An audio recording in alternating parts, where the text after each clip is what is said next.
New Zealand نے مسلسل تیسرے T20 میچ میں پاکستان کو شکست دے کر سیریز اپنے نام کر لی۔ نیوزی لینڈ کے شہر ڈیڈن میں 5 T20 میچز کی سیریز کے تیسرے میچ میں پاکستان نے ٹاس جیت کر پہلے فیلڈنگ کا فیصلہ کیا تھا۔ نیوزی لینڈ کی ٹیم نے مقررہ 20 اوورز میں 7 وکٹوں کے نقصان پر 224 رنز سکور کیے۔ نیوزی لینڈ کی جانب سے اننگز اوپن کرنے والے بیٹر فن ایلن نے جارحانہ بلے بازی کا مظاہرہ کرتے ہوئے 62 گیندوں پر 16 چھکوں اور 5 چوکوں کی مدد سے 137 رنز بنائے، جبکہ ٹیم سیفرڈ 31 اور گلین فلپس 19 رنز کے ساتھ نمایاں رہے۔ پاکستان کی جانب سے حارث رؤف نے اپنے 4 اوورز میں 60 رنز دے کر 2 وکٹیں حاصل کی، جبکہ کپتان شاہین آفریدی، زمان خان، محمد نواز اور محمد وسیم ایک ایک وکٹ حاصل کر پائے۔ 225 رنز کے ہدف کے تعاقب میں قومی ٹیم 20 اوورز میں 7 وکٹوں کے نقصان پر صرف 179 رنز بنا سکی۔ بابر اعظم 58 رنز بنا کر نمایاں رہے۔ اس کے علاوہ محمد رضوان 24، سائم ایوب 10، فخر زمان 19، اعظم خان 10، افتخار احمد 1 اور محمد نواز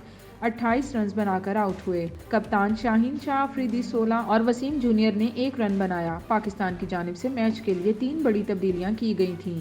اسامہ میر، عامر جمال اور عباس آفریدی کی جگہ محمد نواز، وسیم جونیئر اور زمان خان کو پلئنگ 11 میں شامل کیا گیا تھا۔ ترجمان PCB کے مطابق عباس آفریدی کے حوالے سے سکین میں کسی قسم کی شدید انجری کی تشخیص نہیں ہوئی ہے۔ اگلے 2 میچوں میں ان کی دستیابی کے بارے میں بعد میں فیصلہ کیا جائے گا۔ یاد رہے کہ عباس آفریدی نے نیوزی لینڈ کے خلاف پہلے میچ میں 3 اور دوسرے میچ میں 2 وکٹیں حاصل کی تھیں۔